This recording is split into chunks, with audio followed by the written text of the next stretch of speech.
सीता का नाम ये कंबोजलाल है, कैसा ही रंगो रूप है पैसा ही माल है। नमस्कार, मनी 9 की खास पेशकश मनी सेंट्रल में आप सभी का स्वागत है। मैं हूं विपुल सिंह। हर रोज की तरह हम फिर से हाजिर हैं आपकी जेब से जुड़ी, देश की अर्थव्यवस्था से जुड़ी तमाम महत्वपूर्ण खबरों को लेकर के। और हर रोज की तरह हमारे साथ मनी 9 के संपादक अंशुमान तिवारी जी जुड़ चुके हैं उन तमाम खबरों का विश्लेषण करने के लिए। अंशुमान सर, बहुत बहुत स्वागत है आपका। तो चलिए आज के कार्यक्रम की शुरुआत करते हैं और सबसे पहले हर रोज की तरह आपको ये बताते हैं कि आखिर में कौन से महत्वपूर्ण विषयों पर हम बातचीत करने वाले हैं, नजर डालते हैं ऑन द शो पर। तो सबसे पहले बात होगी, क्या लौटने वाली है दाल की महंगाई। जी हाँ, महंगाई से वैसे ही कई चीज़ों से जनता परेशान है, लेकिन दाल की महंगाई क्या लौट रही है, इस पर डिटेल में बातचीत करेंगे। पीएम किसान में क्यों घट गए किसान, क्या कुछ नंबर्स निकल करके आए हैं, इस पर हम डिटेल में बातचीत करेंगे। डॉलर की मजबूती लौटी है, अब क्या, जी हाँ, इस पर भी होगी विस्तारपूर्वक बातचीत। सबके गले फंसा पेटीएम को लेकर के लगातार हमारी जो है एक्सटेंसिव कवरेज जो है, जो एक्सक्लूसिव कवरेज जो है वो लगातार जारी है और आज भी पेटीएम को लेकर विस्तार से बातचीत होगी। क्या कुछ अपडेट है उसके लिए आप कार्यक्रम में बने रहिए और उसके बाद बातचीत करेंगे। फिर पकड़ी गई सबसे बड़ी जीएसटी चोरी, जीएसटी के को लेकर के लगातार जो है बातें हो रही हैं और क्या कुछ नंबर्स आए हैं वो बात करेंगे। और खासतौर से रेलवे के आंकड़े क्या कुछ कह रहे हैं, इस पर भी होगी विस्तार से बातचीत। तो चलिए आज के कार्यक्रम की शुरुआत करते हैं। सरकारी स्टॉक के लिए तुअर की खरीद के लिए केंद्र सरकार ने किसानों से बाजार भाव पर तुअर खरीदने की शुरुआत तो कर दी, लेकिन सरकार की इस योजना को बहुत अच्छा रिस्पांस नहीं मिल रहा है और किसान अपनी फसल को बेचने के बजाय फिलहाल होल्ड कर रहे हैं। ये ऐसे समय पर हो रहा है जब तुअर का बाजार भाव उसके समर्थन मूल्य से करीब 48% ज़्यादा है। मंगलवार को कर्नाटक की कलबुर्गी मंडी में तुअर का औसत भाव 10,336 रुपये प्रति क्विंटल दर्ज किया गया, जबकि इसका समर्थन मूल्य 7,000 रुपये प्रति क्विंटल है। तो सर, क्या मान लें कि अब दाल की महंगाई फिर तय है? विपुल, दाल सारे लोग खाते हैं। आप इमेजिन कर सकते हैं कि भारत में दो काम पहली बार हुए। एक तो सरकार बाजार मूल्य पर अनाज खरीदने जा रही है, एमएसपी पे नहीं खरीद रही, बाजार की कीमत पर खरीदने जा रही, और बाजार में कीमतें लगभग 50% ऊपर है समर्थन मूल्य से। उसके बाद भी किसान सरकार को दाल बेचने के को तैयार नहीं है और ये बता रहा है कि दालों में महंगाई तो कहीं गई नहीं थी, मौजूद थी, लेकिन उसमें बढ़ोतरी थोड़ी थमी थी, नई महंगाई नहीं आई थी। लेकिन इससे बाजार की अंतर्धारणा दालों में बड़ी और तेज महंगाई की संभावना बता रही है। समर्थन मूल्य से 50% अधिक कीमतें, सरकार के भंडार में दाल ना होना। यहाँ ये ध्यान रखना जरूरी है कि सरकार ने पिछले 2 साल से दाल का आयात मुक्त कर रखा है, उदार कर रखा है, और जहां से जितनी जगहों से भी दाल के आयात की संभावना बनती दिखाई दे रही है उसे मंगाया जा रहा है। ठीक चुनावों से पहले, या आप ये मान के चलें कि रबी की फसल आने से पहले, बाजार में दालों की बड़ी महंगाई की भूमिका या संभावना तैयार हो गई है। तो दाल में की महंगाई के लिए तो आप लोग भी मानसिक रूप से तैयार हो जाइए। इधर प्रधानमंत्री किसान सम्मान निधि के तहत सालाना 6,000 रुपये की सहायता लेने वाले किसानों की संख्या में बीते 1 साल के दौरान करीब 14% की गिरावट आई है। सरकार की तरफ से संसद में दी गई जानकारी के मुताबिक वित्त वर्ष 2022-23 के दौरान इस योजना का लाभ लेने वाले किसानों का आंकड़ा 10.73 करोड़ हुआ करता था, जो वित्त वर्ष 2023-24 में घट करके 9.21 करोड़ रह गया है। किसानों की संख्या कम होने की वजह से इस योजना पर सरकार का खर्च भी घटा है। बजट में 60,000 करोड़ रुपए खर्च का प्रावधान है, लेकिन कुल खर्च 57,000 करोड़ रुपए होने का अनुमान है। सर, ये पीएम किसान में से किसानी घट गए कैसे? इस बार विपुल बहुत को आश्चर्य हुआ कि वित्त मंत्री के बजट भाषण में पिछले बजटों की सबसे महत्वपूर्ण और सबसे बड़ी महत्वाकांक्षी योजना पीएम किसान का कोई जिक्र ही नहीं हुआ। पीएम किसान क्या आप ये मान सकते हैं क्या पीएम किसान अपनी लोकप्रियता खो रही है? क्योंकि उम्मीद तो ये थी कि पीएम किसान में सरकार इस बार राशि बढ़ाएगी, इस बात की पूरी तैयारियां चल रही थी कि पीएम किसान में कम से कम 2,000 रुपये तिमाही की राशि बढ़ाई जाएगी। लेकिन अब जो आंकड़े आ रहे हैं उसमें लग रहा है पिछले साल क्या जो आवंटन था वही खर्च नहीं किया जा सका और किसानों की संख्या इसमें कम हो रही है। 2 वजह हो सकती किसानों की संख्या कम होने की। एक तो ये कि सरकार की तरफ से ये लगातार अभियान चलाकर पिछले 1-1.5 साल में ये देखा गया कि कहां कहां फर्जी अकाउंट्स थे, गलत खाते थे, जहां किसान इसके पात्र नहीं थे, जिन बेनिफिशियरीज को ये दिया गया उनको गलत मिल रहा था, वो छटनी हुई है। और उस छटनी क्योंकि इस तरीके के आंकड़े हम आपको बताते रहे मनी सेंट्रल में कि देश के कई प्रमुख राज्यों में पीएम किसान के खाते बंद किए गए थे क्योंकि बहुत सारे अपात्र लोग का लाभ उठा रहे थे। और दूसरी बड़ी बात यह कि किसानों की तरफ से भी इसे लेने में शायद अब इतनी दिलचस्पी नहीं दिखाई जा रही है, ऐसा भी दिख रहा है। लेकिन किसान सम्मान निधि सरकार की बेहद महत्वाकांक्षी योजना थी, सरकार के पिछले कार्यकाल के बाद आई थी और बड़ी महत्वाकांक्षी योजना थी, और माना जा रहा था कि डायरेक्ट बेनिफिट ट्रांसफर के आधार पर रूरल इकोनॉमी में और ग्रामीणों की आय बढ़ाने की ये बड़ी पहल है। लेकिन अब इस स्कीम की लोकप्रियता में थोड़ी कमी होती दिख रही है, ऐसे आंकड़ा बता रहे हैं। जी, इधर वित्त मंत्री निर्मला सीतारमण ने ग्रामीण अर्थव्यवस्था को गति देने के लिए बजट में कई घोषणाएं की, लेकिन जानकारों का ये मानना है कि ग्रामीण अर्थव्यवस्था पर खर्च बढ़ाने का असर तुरंत नहीं आएगा, बल्कि इसमें समय लगेगा। कई खर्च ऐसे हैं जिनका असर दिखने में 1 से 2 तिमाही भी लग सकती है, तो कुछ का असर दिखने में 1 साल भी लग सकता है। इस बीच ग्रामीण रोजगार गारंटी योजना यानी मनरेगा के आंकड़ों से ग्रामीण अर्थव्यवस्था में हो रहे सुधारों के संकेत दिखने लगे हैं। जनवरी के दौरान मनरेगा के तहत काम मांगने वालों की संख्या में 1.7% की गिरावट आई है। क्या ग्रामीण मांग सुधर पाएगी सर? Vipul, Bajaj, Marico, Hindustan lever, Nestle, cement कंपनियां, डाबर, इन सारी कंपनियों के लिए बजट बेहद निराशाजनक था। उसकी वजह यह थी कि ग्रामीण इलाकों में मांग को बढ़ाने के लिए कोई सीधी प्रत्यक्ष मदद इस बजट से नहीं दी गई। प्रधानमंत्री किसान सम्मान निधि का हाल हमने आपको अभी तत्काल बताया कि इसमें भी राशि अगर बढ़ाई जाती तो ऐसा लगता है कि लोगों के हाथ में थोड़ा ज्यादा पैसा पहुंचा और बाजार में खरीदारी के लिए निकलेंगे। कोविड की रिकवरी के बाद से भारत में ग्रामीण मांग बुरी तरह टूटी हुई है। आंकड़े और तथ्य ये भी हमने पिछली बार इकोनॉमिका में बताया भी था, जो शायद इस बार यूट्यूब पर उपलब्ध होगा, पिछले हफ्ते के इकोनॉमिका में, कि भारत में पिछले 10 साल से, 1 दशक से ग्रामीण वेजेस की, रूरल वेजेस की दर नहीं बढ़ी है, बल्कि हाल के वर्षों में वो नेगेटिव हो गई है। बजट से उम्मीद ये थी, अंतरिम बजट था, लेकिन फिर भी उम्मीद ये थी कि शायद ग्रामीण इलाकों में सीधे ट्रांसफर के जरिए थोड़ा पैसा बढ़ाया जाएगा जिससे कि लोग खरीदारी शुरू करेंगे। वैसा इस बजट से निकलकर कुछ नहीं आया। कोई सीधी मदद बजट में ग्रामीण इलाके में नहीं दी गई और इसलिए ग्रामीण मांग पर निर्भर एफएमसीजी कंपनियां जो साबुन, तेल, मंजन, खाद्य उत्पाद बेचती हैं, बाइक कंपनियां जो 2 व्हीलर्स बेचती हैं, सीमेंट बेचने वाली कंपनियां जो और बिल्डिंग मटेरियल बेचने वाले जो उद्योग हैं, उनके लिए अब मांग जल्दी रिवाइव होने की उम्मीद नहीं है। रबी की फसल हालांकि सामने आने वाली है, कम से कम 1 तिमाही तक और इसमें परिस्थिति में को देखना होगा कि क्या स्थिति बन रही है। लेकिन खरीफ की फसल के बाद, आमतौर पर खरीफ की फसल के बाद ग्रामीण इलाकों में मांग निकलती है, पर इस बार ऐसा हुआ जब खरीफ की फसल के बाद भी रूरल डिमांड में कोई रिकवरी नहीं देखने को मिली। इधर भारतीय शेयर बाजार के बढ़ते आकार की वजह से लिस्टेड कंपनियों में घरेलू संस्थागत निवेशकों की हिस्सेदारी लगातार बढ़ रही है और विदेशी संस्थागत निवेशकों की हिस्सेदारी कम हुई है। ऐसी संभावना है कि आने वाले कुछ वर्षों में घरेलू संस्थागत निवेशकों की हिस्सेदारी विदेशी हिस्सेदारी से आगे निकल जाएगी। दिसंबर 2018 तक लिस्टेड कंपनियों में डीआईएस की हिस्सेदारी 13.7% और एफआईएस की हिस्सेदारी 19.6% हुआ करती थी और 2023 के दिसंबर तक डीआईएस की हिस्सेदारी बढ़कर के 15.96% तथा एफआईएस की हिस्सेदारी घट करके 18.1% पर आ गई है। सर, ये जो बदलाव है इसको कितना महत्वपूर्ण आप मान रहे हैं? बड़ा शिफ्ट है भारतीय शेयर बाजार में और ये पिछले 10 साल का सबसे बड़ा शिफ्ट है या पिछले 5 साल का सबसे बड़ा बदलाव है, परिवर्तन है जो भारतीय बाजार में, ऐसा लगता है इससे भारतीय बाजार की धुरी चेंज हो रही है। आज से 7-8 साल पहले तक भारतीय बाजार में कंपनियों में निवेश के तौर पर या शेयर बाजार के कारोबार में विदेशी निवेशकों की बड़ी हिस्सेदारी होती थी, लेकिन अब जो ताजा आंकड़ा आया इस हिसाब से भारतीय कंपनियों में हालांकि अभी भी बड़ी हिस्सेदारी विदेशी निवेशकों की है, लेकिन जो भारत के जो भारतीय निवेशक हैं, जो डोमेस्टिक इन्वेस्टर्स हैं, उनकी हिस्सेदारी में काफ़ी बड़ी बढ़ोतरी हुई। ये हिस्सेदारी किसकी है? हिस्सेदारी म्यूचुअल फंड्स की है, रिटेल इन्वेस्टर्स की है, जिन्होंने जो 50 लाख करोड़ रुपए का AUM म्यूचुअल फंड इंडस्ट्री के हाथ में सौंप चुके हैं और ये वो जो खरीद है या जो उनका निवेश है जो अब बाजार के संतुलन को बदल रहा है, बाजार में निवेश को लेकर आ रहा है।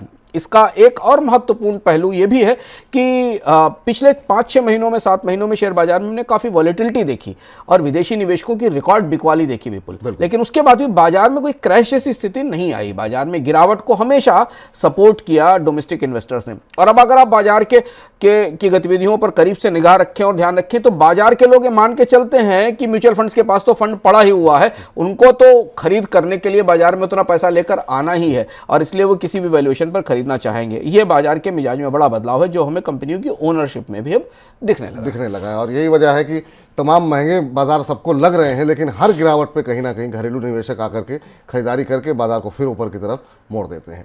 अमेरिकी करेंसी डॉलर में आ रही तेजी भारतीय करेंसी रुपए पर भारी पड़ सकती है। डॉलर जिस रफ्तार से बढ़ रहा है उसे देखते हुए लग रहा है कि रुपया नए रिकॉर्ड स्तर तक टूट सकता है। फिलहाल डॉलर का भाव 83.03 रुपये के करीब है, लेकिन डॉलर इंडेक्स में लगातार तेजी बनी हुई है और इंडेक्स 104 के ऊपर बरकरार है। अमेरिका की तरफ से ब्याज दरों में कटौती के फैसले को टाले जाने के बाद डॉलर में तेजी देखने को मिल रही है।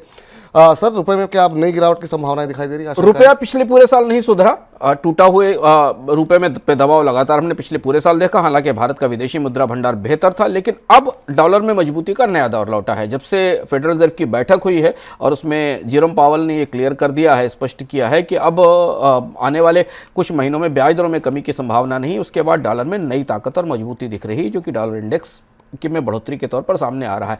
रुपया 83 के पार पहले से ही है। हालांकि रुपए में जो उतार चढ़ाव था, जो तेज गिरावट थी, वो बीच में रुकी थी, लेकिन अब ये माना जा रहा है, बाजार में बहुत सारे लोग मान रहे हैं कि अगले 3 या 4 महीनों में रुपए में गिरावट का नया निचला स्तर बन सकता है। विदेशी निवेशकों की बिकवाली पर नजर रखनी होगी, क्योंकि अगर विदेशी निवेशक और भी बाजार से बिकवाली करेंगे तो रुपए पर और ज्यादा मनोवैज्ञानिक दबाव बनता दिखाई देगा।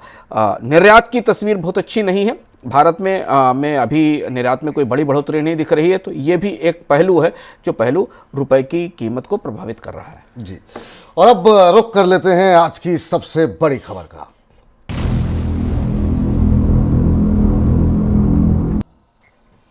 पेटीएम पर हमारी डिटेल कवरेज लगातार जारी है और हर एक अपडेट आप तक सबसे पहले मनी9 पे बताई जा रही है। उसके शेयर में क्या करना चाहिए, कंपनी का भविष्य कैसा है, इसको लेकर के हम लगातार आपको अपडेट दे रहे हैं। उसी क्रम में आपको बता दें कि रिजर्व बैंक की सख्ती के बाद फिनटेक कंपनी पेटीएम के सामने पैदा हुई चुनौतियों से निपटने के लिए कंपनी का प्रबंधन लगातार हाथ पैर मार रहा है। मंगलवार को कंपनी के सीईओ ने रिजर्व बैंक के अधिकारियों और केंद्रीय वित्त मंत्री निर्मला सीतारमण से मुलाकात की। प्रबंधन के इस प्रयास का असर शेयर बाजार में कंपनी के शेयर पर भी दिखा। लगातार 2 दिन से कंपनी के शेयर में 10% का ऊपर सर्किट देखने को मिल रहा है। इस बीच वित्तीय सेवा सचिव ने कहा है कि पेटीएम के बड़े यूजर बेस को देखते हुए रिजर्व बैंक की तरफ से कार्रवाई पर स्पष्टीकरण भी दिया जा सकता है। पेटीएम पर हुई कार्रवाई के बाद कई फिनटेक कंपनियों का कहना है कि इस कार्रवाई का असर उनके कारोबार पर भी पड़ सकता है। उधर पेटीएम का कहना है कि वॉलेट और फास्टैग को लेकर भी रिजर्व बैंक से बातचीत चल रही है। सर, कोई राहत मिल पाएगी रिजर्व बैंक से या फिर सरकार की तरफ से पेटीएम को?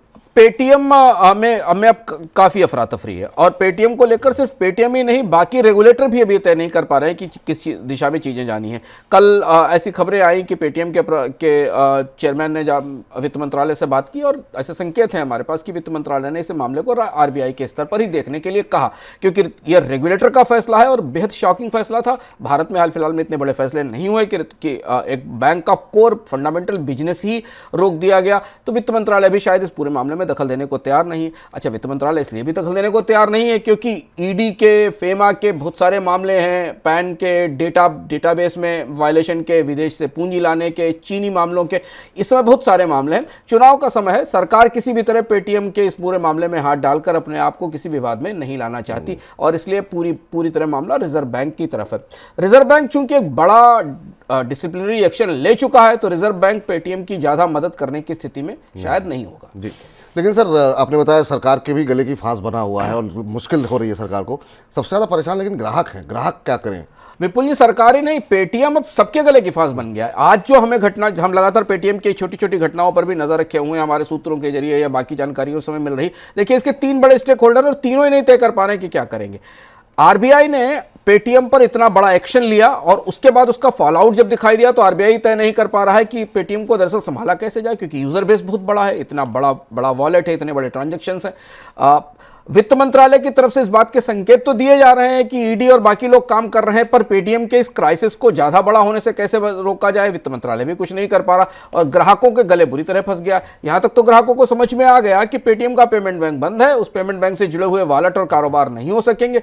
लेकिन भविष्य में अगर पेटीएम का लाइसेंस कैंसिल हो जाता है, जिस बात की संभावना बनती दिखाई दे रही, बाजार में चर्चा है, या पेटीएम के वॉलेट कारोबार को बेचने की बात आती है, तो पेटीएम के ग्राहक किस दिशा में जाएंगे? तो ग्राहकों के मामले में भी तस्वीर स्पष्ट नहीं है, और ज्यादा बड़ी दुविधा, चूंकि भारत के रेगुलेटर्स पेटीएम के इस फैसले को लेकर दुविधा में, और यहां मुझे कहीं ना कहीं विपुल महसूस होता है कि फैसला तैयारी के साथ नहीं हुआ, क्योंकि अगर तैयारी के साथ हुआ होता तो शायद इतनी दुविधा नहीं होती, कोई निर्णय सामने आ जाता।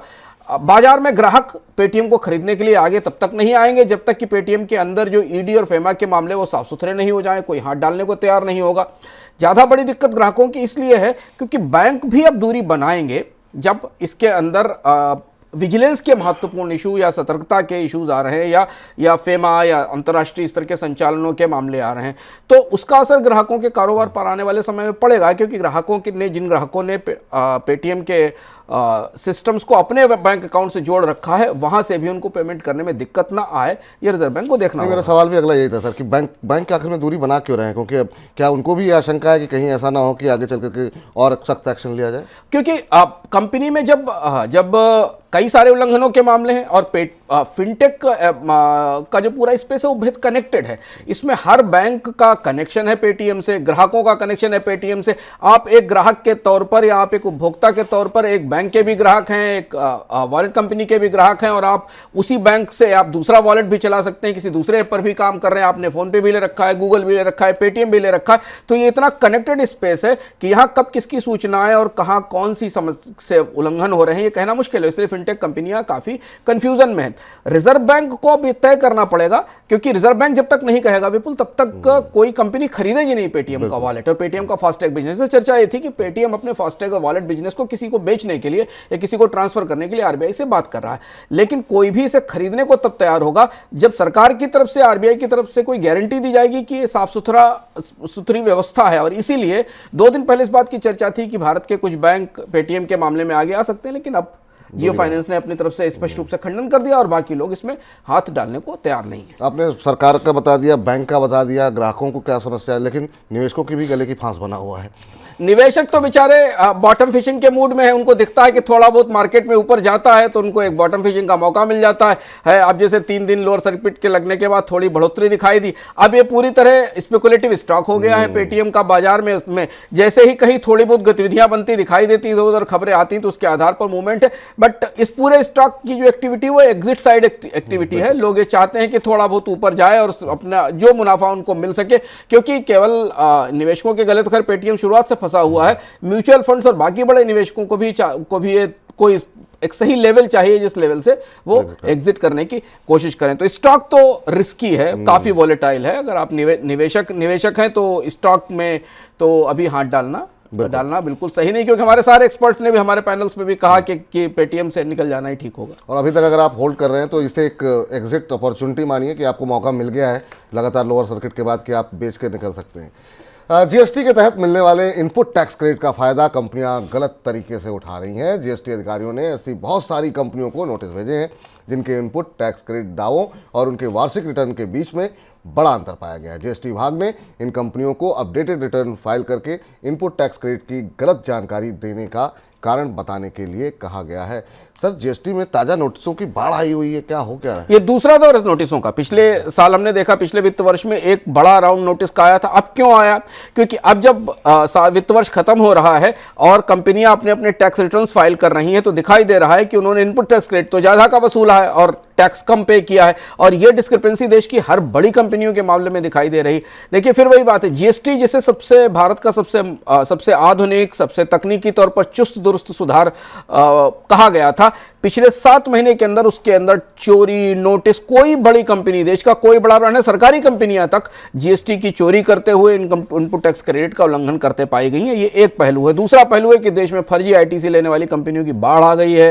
फर्जी लोगों के आधार कार्ड चुराकर उस पर कंपनियां रजिस्टर कराई जा रही हैं। चुनाव के बाद हो सकता है सरकार इस मामले में कुछ स्पष्ट करे कि आखिर जीएसटी के भीतर हो क्या रहा है। जो इतना सुरक्षित, इतना अभेद्य सिस्टम बनाया गया था, इस सिस्टम में आखिर वही सारी बीमारियां वापस क्यों लौट आई जो इससे पहले के सिस्टम में थी। ठीक, बिल्कुल। और इधर वित्त वर्ष 2023-24 में भारतीय रेलवे माल ढुलाई से होने वाली कमाई के लक्ष्य से चूक सकती है। वित्त वर्ष 2023-24 के लिए सरकार ने माल ढुलाई से राजस्व का जो लक्ष्य है 1.79 लाख करोड़ रुपए रखा था, जिसे कि अब संशोधित करके 1.65 लाख करोड़ रुपए कर दिया गया है। मतलब माल ढुलाई से रेलवे की कमाई तय लक्ष्य से करीब 14,000 करोड़ रुपए कम होगी। कमाई घटने से रेलवे की विकास योजनाओं पर भी असर देखने को मिल सकता है। सर, रेलवे का माल भाड़ा घटना क्या संकेत दे रहा है? ये आज की और एक महत्वपूर्ण खबर है। करीब जो रिवाइज एस्टीमेट है उसमें 10,000 करोड़ का कट किया है रेलवे के इंटरिम बजट में। जो आंकड़ा आया था जो गुड्स के और जो फ्रेट के रेवेन्यू की वजह से, ये दो चीज़ें बताती है। रेलवे का माल भाड़ा विपुल जी अर्थव्यवस्था में मांग बढ़ने का संकेत भी होता है, क्योंकि रेलवे बल्क कैरियर है। रेलवे उन सामानों को कैरी करता है जो आमतौर पर रोड से नहीं जाते, जैसे फर्टिलाइजर, जैसे स्टील, जैसे कोल। ये रेलवे के मुख्य स्रोत हैं जहां से रेलवे को फ्रेट का बड़ा रेवेन्यू आता है। और अगर रेलवे अगले 6 महीनों में अपने माल भाड़े के लक्ष्य को और उससे राजस्व के लक्ष्य को घटा रही है, तो इसे आप कहीं ना कहीं अर्थव्यवस्था में आने वाली सुस्ती की संभावना से भी जोड़ सकते हैं। तो रेलवे के आंकड़ों को इस तरह से भी पढ़ा जा सकता है। लेकिन अब ये माना जा रहा था कि कोविड के बाद जब नई डिमांड आएगी तो रेलवे अपने रेवेन्यू परफॉर्मेंस को बेटर करेगी। हालांकि रेवेन्यू की परफॉर्मेंस इस साल के भी बजट में भी वैसी ही रही। ऑपरेटिंग रेशियो जो रेलवे की वित्तीय स्थिति का सबसे महत्वपूर्ण पैमाना है, जिसके आधार पर यह पता चलता है कि रेलवे जो ₹1 कमाती है उसमें से कितना पैसा अपने संचालनों के लिए खर्च करती है, वो इस बार भी बड़ा सुधरता हुआ नहीं दिखाई दिया है। चलिए कुछ और महत्वपूर्ण खबरों पर नजर डालते हैं फटाफट झटपट में।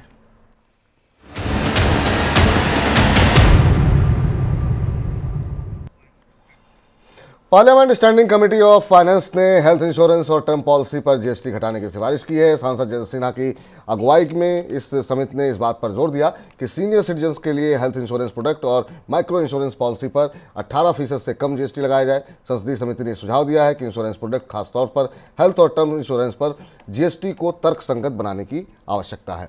2024 की शुरुआत टेक कर्मचारियों के लिए बेहद खराब रही। टेक सेक्टर में कर्मचारियों की नौकरियों पर तलवार लटकी हुई है। स्टार्टअप ले ऑफ के मुताबिक 2024 में अब तक दुनिया भर में 32,500 टेक कर्मचारी नौकरी गंवा चुके हैं। पिछले साल करीब 2.4 लाख टेक कर्मचारियों की छटनी हुई थी। ग्लोबल कंपनियों में गूगल, माइक्रोसॉफ्ट और यूबीएस ने टेक कर्मचारियों को नौकरी से निकाला। वहीं भारत में पेटीएम और फ्लिपकार्ट में कर्मचारियों को नौकरी से हाथ धोना पड़ा। सबसे ज़्यादा छटनी स्नैपिंग में हुई। कंपनी करीब 10% कर्मचारियों को कंपनी से निकालेगी। तो टेक कर्मचारियों के लिए काफ़ी मुश्किल भरा साल ये रहा है। इधर दिवालिया प्रक्रिया को आसान बनाने के लिए मई 2016 में लागू हुए इंसॉल्वेंसी और बैंक्रप्सी कोड में अभी भी कई खामियां और कमियां हैं। इन्हें दूर करने के लिए संसद की स्थायी समिति ने 8 साल पुराने इस कानून की समीक्षा करने का प्रस्ताव दिया है। समिति का कहना है कि तनावग्रस्त संपत्तियों से वास्तविक वसूली बहुत कम है। समाधान प्रक्रिया में भी बहुत अधिक समय लगने से ऋणदाताओं को नुकसान हो रहा है। शेयर बाजार में ट्रेडिंग का समय बढ़ाने की दिशा में पहल होती नजर आ रही है। शेयर ब्रोकर्स की संस्था ANMI ने इंडेक्स फ्यूचर में ट्रेडिंग का समय बढ़ाने को लेकर के अपनी सहमति दे दी है। इससे पहले नेशनल स्टॉक एक्सचेंज ने इंडेक्स फ्यूचर के लिए ट्रेडिंग का समय शाम 6 बजे से रात 9 बजे तक करने का सुझाव दिया था। चलिए कुछ महत्वपूर्ण खबरें रही आपकी टिप्पणी। पार्लियामेंट्री स्टैंडिंग कमेटी की रिपोर्ट जो कि IBC पर आई, वो खासी महत्वपूर्ण रिपोर्ट है। पिछले 10 सालों में ऐसी रिपोर्ट नहीं आई, क्योंकि आज सुर्खियों में कुछ दूसरी चीजें हैं। पार्लियामेंट्री कमेटी ने अपनी इस रिपोर्ट में कहा है, कोट एंड कोट में, कि IBC एक्ट को लाने का जो पूरा पर्पस था वही डिफीट हो गया है। यानी भारत का जो बैंक्रप्सी कानून है वो जिस मकसद से लाया गया था वो मकसद ही पूरा नहीं हो सका है। वजह क्या है हम आपको लगातार बताते रहे। IBC ने, पार्लियामेंट्री कमेटी ने अपनी रिपोर्ट में उसी बात को रेखांकित किया है कि इस बैंक्रप्सी कोड के दायरे में, बैंक्रप्सी अदालतों के दायरे में जो बीमार कंपनियां लाई जाती हैं उनमें रिकवरी का रेट 25 से 30% है। कई कंपनियों में तो केवल 30% से भी नीचे है।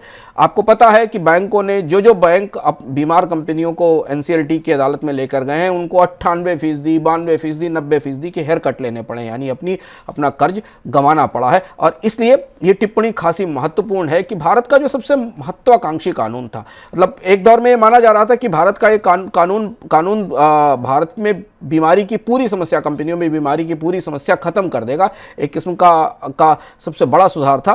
वो 8 साल बाद वापस पार्लियामेंट्री स्टैंडिंग कमेटी की तरफ से इस घोषणा के साथ आया है कि इसको जो लाया गया था, इसको लाने का पूरा पर्पस ही खत्म हो गया, इसका पूरा उद्देश्य खत्म हो गया। चुनाव की तरफ जा चुकी है सरकार, अब इसमें कोई बदलाव नहीं हो सकता, लेकिन नई सरकार आने पर इस पर ज़रूर निगाह रहेगी कि क्या IBC में कोई बड़े बदलाव होंगे आने वाले समय में। चलिए, तो आने वाले समय में यहाँ पर नजरें हमारी रहेंगी और जैसे कोई अपडेट आएगी तो सबसे पहले महीना ही आपको बताएगा।